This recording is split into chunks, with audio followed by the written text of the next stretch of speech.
चिठ्ठीमध्ये त्याच्या मनाचं काहीतरी लिहिलं आणि ती चिठ्ठी यमदूताकडे दिली. यमदूताला सांगितलं, यमदूता ही चिठ्ठी यमराजाकडे द्या. यमराजा म्हणजे यमदूताने ही चिठ्ठी यमराजाकडे दिली. यमराजाने ती चिठ्ठी वाचली. स्वतः यमराज त्या राजगादीवरून, यम दरबारामध्ये जी राजगादी होती त्या राजगादीवरून खाली उतरले. या मनुष्याला राजाचे कपडे दिले, घातले आणि त्या राजाला त्या सिंहासनावरती बसवलं आणि प्रत्यक्ष ते यमराज त्यांची सेवा करू लागले. आता वास्तविक जर विचार केला तर यमराजाचं काम काय आहे? जो कोणी मरेल त्याला वरती न्यायचं, पाप पुण्याचा निवाडा करायचा आणि स्वर्गाला पाठवायचं का नरकाला पाठवायचं हे बघणं हे यमराजाचं काम आहे. पण आता नवीन झालेला यमराज हा काय करायचा? जो मरेल त्याला डायरेक्ट वैकुंठाला,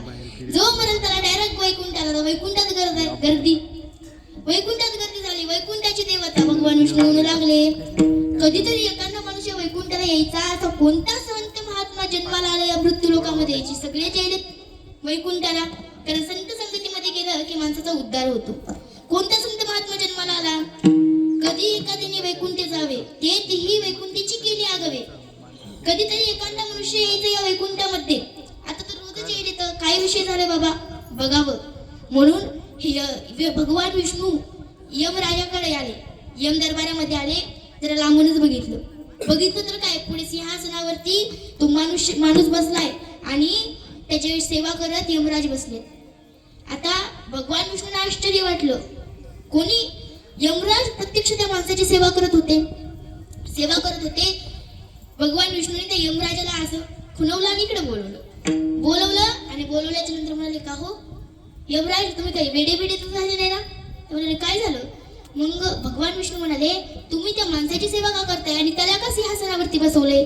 त्यावेळेस यमराज म्हणाले, यमराज काहीही बोलले नाही आणि जी चिठ्ठी त्या माणसाने यमदूताकडे दिली होती, यमदूताने यमराजाकडे दिली होती, ती चिठ्ठी आता यमराजाने विष्णुदेवाकडे दिली. विष्णुदेवाने ती चिठ्ठी उघडली, ती चिठ्ठी वाचली. त्या चिठ्ठीमध्ये असं लिहिलं होतं की यमराजा, आता तुमची मुदत संपलेली आहे. तुम्ही त्या सिंहासनावरून खाली उतरा आणि या मनुष्यास त्या सिंहासनावरती बसवा आणि तुम्ही त्यांची सेवा करा, असं लिहिलं होतं आणि खाली लिहिलं होतं, इथे श्री विष्णू उवाच. म्हणजे ही चिठ्ठी विष्णूने लिहिली होती का? पण नाही, खोटी चिठ्ठी होती, लिहिली नव्हती. मग त्यावेळेस भगवान विष्णू म्हणाले, असं मी काहीही लिहिलं नाही, हे सगळं खोटं आहे, बनावट आहे. हे बनावट आहे असं म्हणायच्या नंतर भगवान विष्णूने त्या माणसाला बोलवलं. म्हणाला, काय रे बाबा, तू इथं कसा आलास? तुला कोणी आणलं किंवा तू कशाला आलास इथं? मग त्यावेळेस तो म्हणाला, मी आलो नाही, मला आणलं गेलं. असं तसं आणलं नाही तर बाजेसहित उचलून आणलंय. मग त्यावेळेस भगवान विष्णू म्हणाले, झाली चुकी आमच्याकडून, आता जसं आलास ना तसा वापस जा. त्यावेळेस हा म्हणाला, असं कसं वापस जाऊ? तुम्हाला माझा उद्धार करावा लागेल. का उद्धार करावा लागेल? त्यावेळेस भगवान विष्णू म्हणाले, तू तर काही पुण्य कर्म केलं नाही, चांगलं कर्म केलं नाही, तरी देखील तुझा उद्धार कसा का करायचा मी? त्यावेळेस तो म्हणाला, मी तुम्हाला बघितलंय आणि तुम्ही असं सांगितलंय की एकदा जरी भगवंताला बघितलं, एखाद्या मनुष्याने जर भगवंताला बघितलं तर त्याचा उद्धार होतो. मग मी तुम्हाला बघितलंय, तुम्हाला माझा उद्धार करावाच लागेल असं म्हणू लागला. त्यावेळेस तो हत्ती यमराजाकडे बघून हसला आणि म्हणाला, कळाला का आता मनुष्याचा पराक्रम? असं म्हणाला. त्यावेळेस भगवान विष्णू म्हणाले, तू तर अति हुशार निघालास बाबा, चल आता वैकुंठाला. विठ्ठल.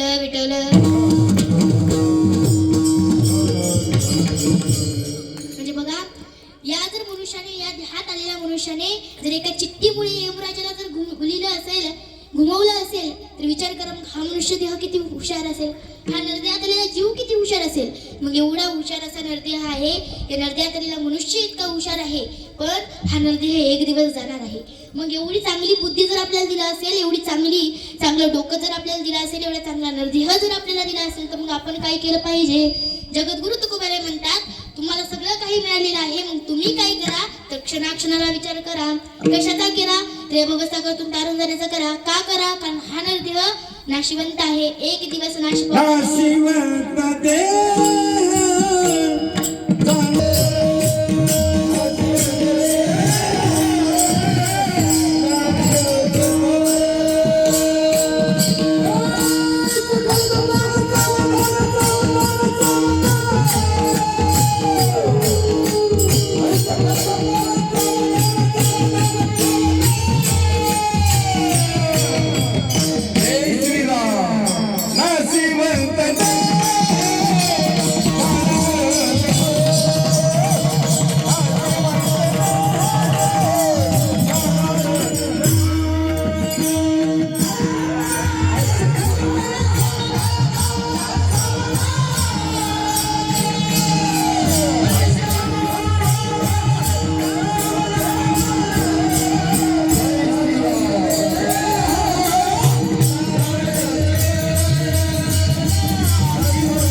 किती 80,000 बायका होत्या, 1,00,000 पोरं होती, 1,25,000 नातू होते. एवढा श्रीमंत होता तो रावण.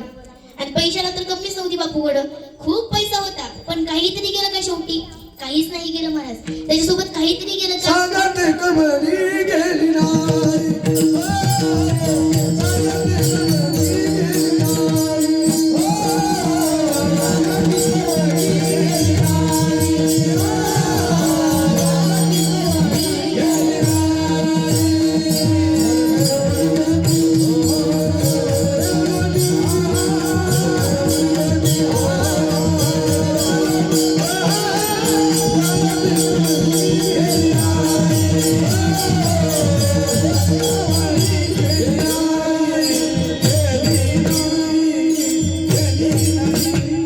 गेलं का शेवटी त्याच्यासोबत?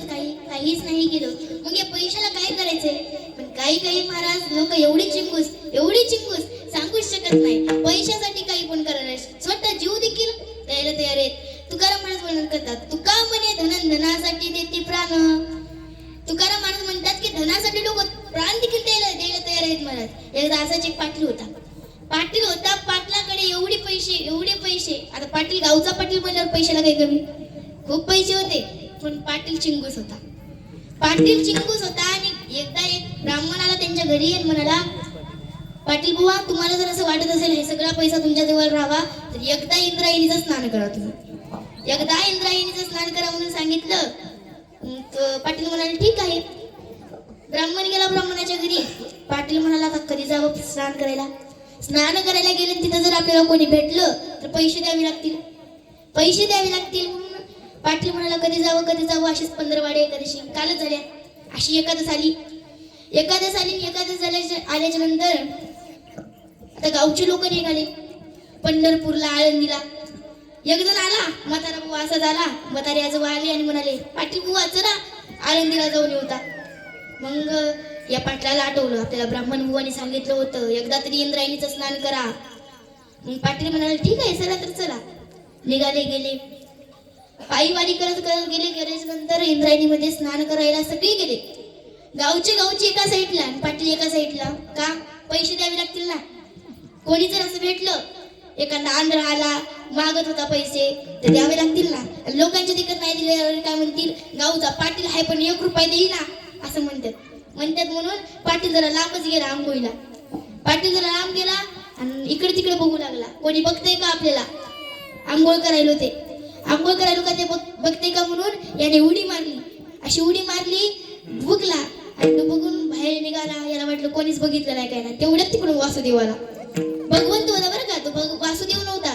त्या भगवंताला काय वाटलं, हा लय चिंगूस, याची जरा मजा घ्यावी म्हणून भगवंत वासुदेवाच्या रूपात तिथे आले.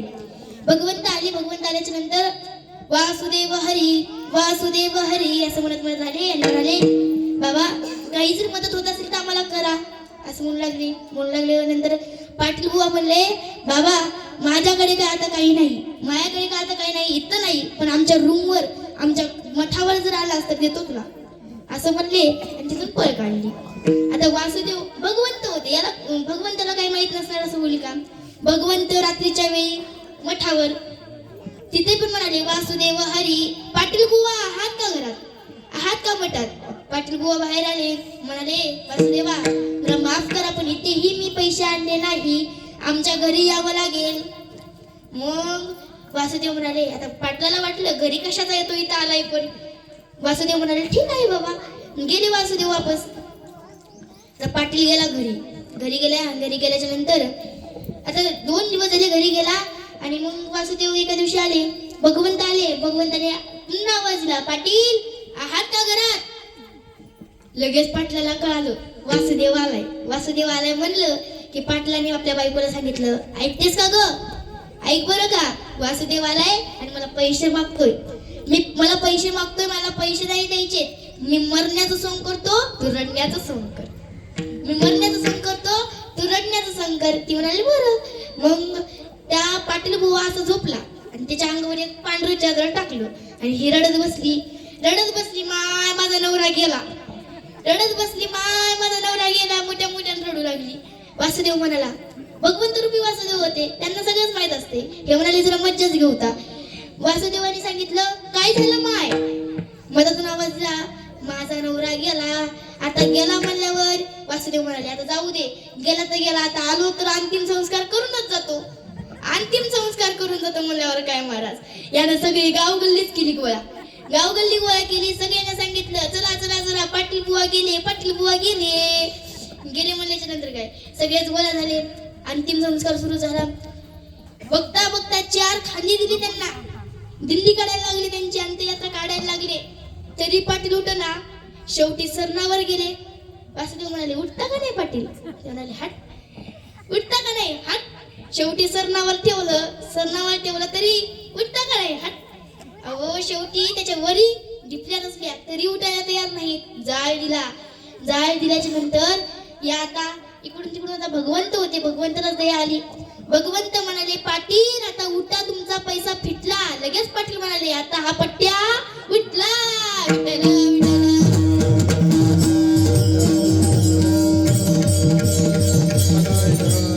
म्हणजे बघा महाराज, पैशासाठी जर तू माणूस मरायला लागला असता किती द्यायचे असते? देऊन 10 रुपये. 10च्या वरती आणखीन कोणी देत नाही. देऊन 10 रुपये. पण या 10 रुपयासाठी जर सरणामध्ये झोपून त्याला फार आग द्यायला गेले होते ते, तरी देखील उठला नव्हता. म्हणजे बघा किती प्रिय आहे पैसा.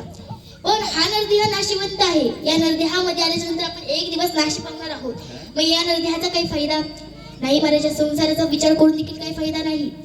मग या भवसागरातून जर आपल्याला पार पाडायचं असेल तर काय करावं लागेल? तर आपल्याला संत संगती करावी लागेल. संत समागमे धरावी आवाडी.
बघा महाराज, जीवनामध्ये आल्याच्या नंतर संगती फार महत्वाची असते बरं का.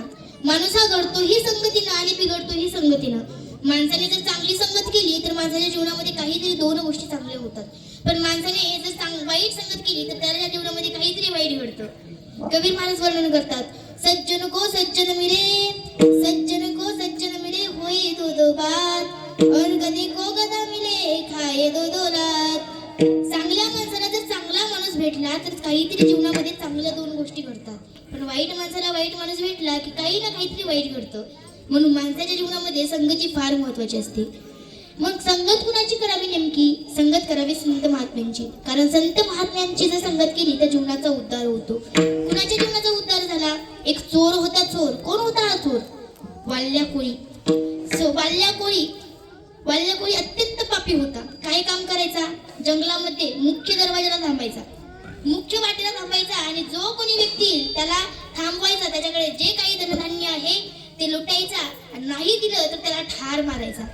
हे त्याचं काम. त्याने एवढं पाप केलं होतं की तो एका माणसाला मारलं की एवढा दगड घ्यायचा आणि एका रांजणामध्ये टाकायचा. पूर्वीच्या काळची रांजणं फार मोठी होती महाराज. मडकी आणि रांजण करतात ना, रांजणं फार मोठी असतात. मग तशी 7 रांजणं भरली होती त्याची 7 रांजणं भरली होती आणि एवढा पापी झाला होता की 7 रांजणं भरली होती. मग एवढं पाप कुठे फिरायचं. एके दिवशी त्या वाटेने नारद महर्षी येऊ लागले आणि नारद महर्षींनी त्या वाल्या कोळ्याला पाहिलं. वाल्या कोळ्याने त्या नारद महर्षींना पाहिलं. वाल्या कोळ्याने नारद महर्षींना थांबवल्याच्या नंतर नारद महर्षींना म्हणाले, तुमच्याकडे जे काही धनधान्य असेल ते मला लवकर द्या, नसता मी मारून टाकेन. त्यावेळेस नारद महर्षी म्हणाले, माझ्याकडे काही धनधान्य नाही, पण हा विणा आणि ह्या चिपळ्या घे, आधी भजन करत बस, असं सांगितलं. आणि मग सांगितल्याबरोबर तू वाल्या कोळी म्हणाला की तुम्ही म्हणताय भजन कर, मला काय भजन करायला बसलो का मी इथं, तुमच्याकडे लवकर जे काही धनधान्य आहे ते देऊन टाका, नसता मी मारून टाकेन, असं म्हणला. आणि त्यावेळेस नारद महर्षी म्हणाले, का रे बाबा वाल्या कोळी, तू हे कुणासाठी करतोय, एवढं पाप केलंय तू, हे कुठं फेडणार आहेस. मग त्यावेळेस वाल्या कोळी म्हणाला, कुणासाठी करतोय म्हणजे माझ्या घरच्यांसाठी करतोय, माझ्या बायकोसाठी करतोय, माझ्या मुलाबाळांसाठी करतोय, सगळ्यांसाठी करतोय मी. मग त्यावेळेस नारद महर्षी म्हणाले, तू एवढं सगळं करतोय, तुझ्या घरच्यासाठी करतोय, पण तुझ्या घरचे तुझ्या पापामध्ये सहभाग घेणार आहेत का. त्यावेळेस वाल्या कोळी म्हणाला, मी त्यांच्यासाठी तर सगळं करतोय, मग ते का माझ्या पापामध्ये सहभाग घेणार नाहीत. असं म्हणल्याच्या नंतर नारद महर्षी म्हणाले, तू असं सांगतोय, पण खरंच तुझ्या पापामध्ये तुझ्या घरचे सहभाग घेणार आहेत का, जा बरं एकदा विचारून ये. त्यावेळेस वाल्या कोळी म्हणाला, हा म्हणजे मी घरी जाणार आणि तुम्ही इकडच्या इकडे पळून जाणार, मला काही येड्याच काढताय बाई. त्यावेळेस वाल्या कोळी नारद महर्षी म्हणाले, एवढं नको हे गुरु, मला या झाडाला बांधून ठेव आणि तू घरी जाऊन विचारून ये. असं म्हणल्याच्या नंतर वाल्या कोळी म्हणाला, खरंच यांचंही खरं आहे, आपण एवढं सगळं पाप करतोय, आपल्या पापामध्ये कोणी सहभाग घेते का नाही. हे पाहण्यासाठी वाल्या कोळ्याने नारद महर्षींना एका झाडाला बांधून ठेवलं. दोन वाल्या कोळी घरी गेला, आपल्या बायकोकडे गेला. बायकोला म्हणाला, का ग तू तुझ्यासाठी एवढं पाप करतोय, तुझ्या हौसा पूर्ण करण्यासाठी एवढं सगळं करतोय, लोकांना मारून टाकतोय, दिवसातून कितीतरी लोकांना मी मारतोय, तू माझ्या पापामध्ये सहभाग घेशील का नाही. त्यावेळेस ती म्हणाली, हा माझ्या बापाने 1000 लोकांमध्ये लग्न लावून दिले का तुमच्या पापामध्ये सहभाग घेण्यासाठी लावून दिले. वे मी नाही घेणार, तुम्ही माझे नवरा हाव आणि तुम्ही नवरा हाव म्हणून तुम्हाला तुमचं कर्तव्य आहे की माझ्या हौसा पूर्ण करणार, मी का घ्यायचं तुमच्या पापामध्ये सहभाग, असं म्हणली. आणि त्यावेळेस वाल्या कोळी दुखावला, नाराज झाला, आपल्या मुलाबाळांकडे गेला. मुलाबाळांना म्हणाला, का रे मुलांनो, तुमच्यासाठी एवढं राबतोय, दिवसातून कितीतरी लोकांना मारून टाकतोय, तुम्ही माझ्या पापामध्ये सहभाग घ्याल का. त्यावेळेस मुलंबाळ म्हणाली, अहो बाबा, आपल्या वडिलांचं कर्तव्य असतं की मुलाबाळांना वाढवणं, त्यांचे लाड पुरवणं, हे तुमचं कर्तव्य आहे आणि तुम्ही ते पार पाडताय. मग तुम्ही कितीही पाप केलं तरी आम्हाला काय करायचंय, आम्ही का घ्यायचं तुमच्या पापामध्ये सहभाग. असं ऐकल्याच्या नंतर नारद महर्षी आणखी दुखावला, नाराज झाला, जंगलाच्या वाटेने जंगलात गेला. ज्या ठिकाणी नारद महर्षींना बांधलं होतं त्या ठिकाणी गेला. नारद महर्षींच्या पाया पडल्या, म्हणाला, चुकलं हो महाराज, माझं चुकलं हो महाराज, खूप पाप केलं मी आतापर्यंत, पण कुणीही आज माझ्या पापामध्ये सहभाग घेत नाहीये. आता मला या पापातून मुक्त होण्याचा काहीतरी मार्ग सांगा, काहीतरी उपाय सांगा. आणि रडू लागला.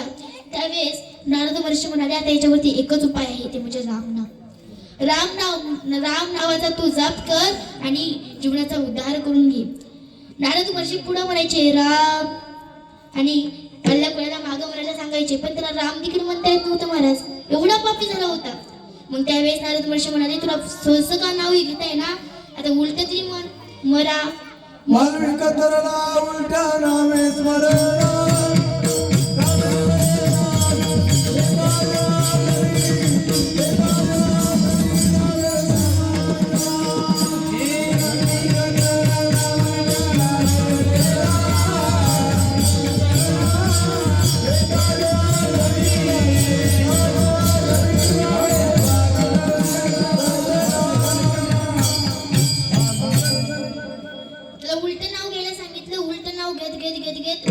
मरा म्हणत त्याचं राम असं रूपांतर झालं.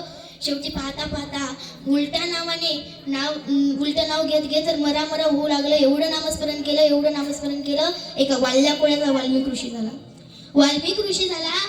प्रभू रामचंद्राच्या जन्माच्या अगोदर रामायण हा ग्रंथ लिहिला आणि त्याचं एवढं महत्त्व झालं की ज्याप्रमाणे त्या प्रभू रामचंद्रांचं चरित्र त्या रामायणामध्ये लिहिलं होतं त्याचप्रमाणे पुढे चालून प्रभू रामचंद्रांना देखील वागावं लागलं. एका वाल्ल्या कोळी होता, वाल्मिक ऋषी झाला.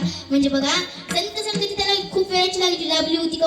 तर नाही, फक्त संत संगतीमध्ये गेला 2 मिनिटं गेला, संतांनी त्याला उपदेश केला आणि जीवनाचं सार्थक झालं. विठ्ठल म्हणजे बघा, जीवनामध्ये संत संगती फार महत्वाची असते. माणूस हा घडतोही संगतीनं आणि बिघडतोही संगतीनं. म्हणून आपण जीवनामध्ये चांगल्याची संगती केली पाहिजे, वाईटाची केली पाहिजे का? तर नाही, चांगल्याची संगती केली पाहिजे. म्हणून जगद्गुरु तुकोबारे शेवटच्या चरणामध्ये असं म्हणतात, तुका मागे तुका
Baba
तुकाराम महाराज शेवटच्या चरणामध्ये असं म्हणतात की आलायंत या लोकांमध्ये तर तुमच्या आमच्या डोळ्यामध्ये जो काही या संसाराचा धूळ गेलेला आहे तो काढून टाका. तो काढा आणि या भवसागरातून कसं तारून जाता येईल याचा विचार करा. याचा विचार करा. मग आपण कशाचा विचार केला पाहिजे तर या भवसागरातून तारून जाण्याचा विचार केला पाहिजे.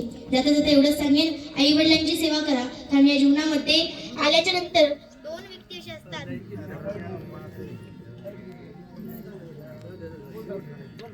आई वडिलांची सेवा करा.